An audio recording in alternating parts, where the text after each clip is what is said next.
Pemirsa, lembaga riset Data membeberkan negara-negara yang memiliki utang tersembunyi kepada Cina dan ternyata Indonesia masuk ke dalamnya.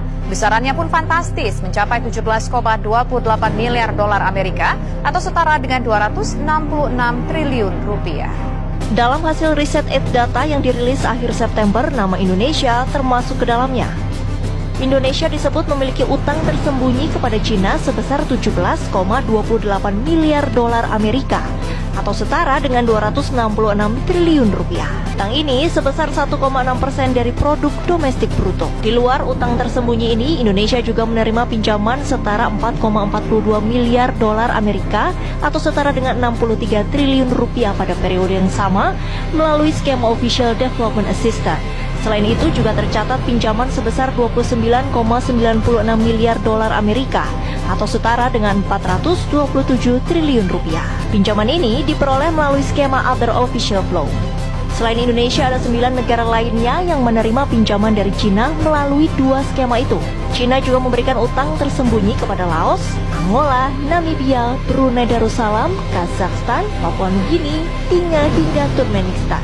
Lembaga Data mendefinisikan utang tersembunyi sebagai utang yang diberikan Cina kepada negara berkembang yang bukan melalui pemerintah negara peminjam, melainkan melalui perusahaan negara, bank milik negara, perusahaan patungan dan swasta, serta Special Mission Vehicle. Utang ini sebagian besar tidak muncul di neraca pemerintah masing-masing negara. Namun, kebanyakan penerima utang akan mendapatkan manfaat melalui perlindungan pemerintah secara eksplisit maupun implisit.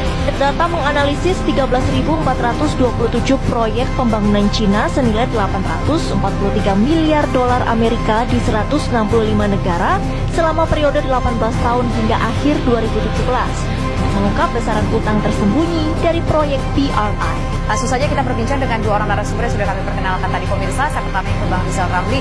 Bang Rizal, kalau misalkan memang utang ini nggak ketahuan sama negara dan tadi di informasinya kebanyakan penerima utang mendapatkan manfaat melalui perlindungan pemerintah secara eksplisit maupun implisit. Nah, ini dampaknya apa, Bang Rizal? Apakah ini artinya negara tahu dan ini mungkin difasilitasi oleh negara atau seperti apa, Bang Rizal? Bisa sebetulnya difasilitasi oleh negara. Cuman pemberi pinjamannya itu BUMN Cina atau perusahaan swasta Cina. Ya, jadi harusnya sih harus masuk di dalam data utang piutang kita. Itu lembaga research itu dari Williamstown di Massachusetts, lumayan kredibel. Jadi angkanya saya kira benar. Nah, pertanyaannya, banyak dari angka-angka ini tidak tercatat sebagai utang negara. Jadi kalau kita tambahkan ke utang negara yang sudah banyak sekali, itu utang negara kita makin besar dan tidak terkendali. Ya, hari ini kan untuk bayar pokoknya aja 400 triliun. Untuk bayar bunganya saja hampir 370 triliun. Total itu 770 triliun satu tahun. Apalagi utang yang tidak tercatat ini bisa-bisa lebih dari 800 triliun. Ya, istilah saya, ekonomi Indonesia sudah di ICU sebetulnya. Harus pakai ventilator terus. Ventilator itu artinya utang lagi. Karena untuk bayar bunga saja harus minjam. Nah, yang kedua adalah perlu diingat, pinjaman tidak resmi ini itu beda model bisnisnya. Istilahnya kalau kita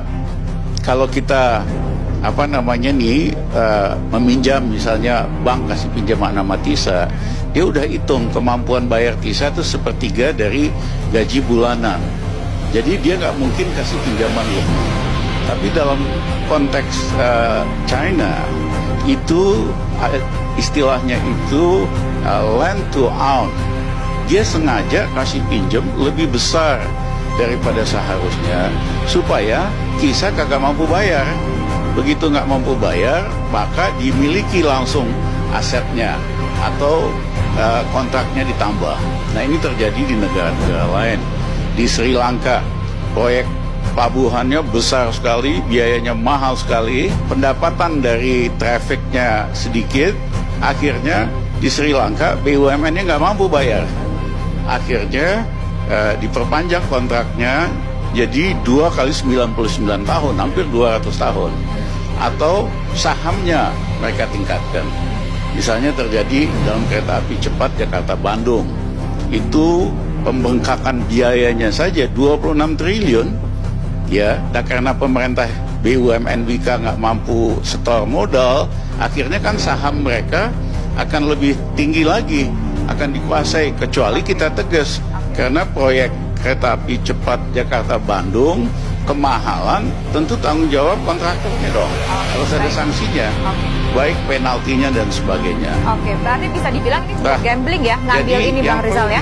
Yang saya ingin ingatkan lagi, Tisa, model bisnis BUMN di Cina itu sengaja kasih pinjaman yang super besar supaya nggak mampu bayar, supaya mereka bisa kuasain. Inilah rencana untuk membangun pelabuhan besar di luar kapasitas di Medan supaya mereka bisa kontrol Selat Malaka, dan di Bitung juga sangat besar sekali. Oke, baik. Kita dapat poinnya. Berarti ada efek yang menurut sudut pandang seorang pakar ekonom Rizal Ramli, itu ada dampaknya. Mereka memberikan uang, tapi mereka ingin menguasai aset yang sedang dibangun dari hasil utang tersebut. Begitu Bang Rizal ya?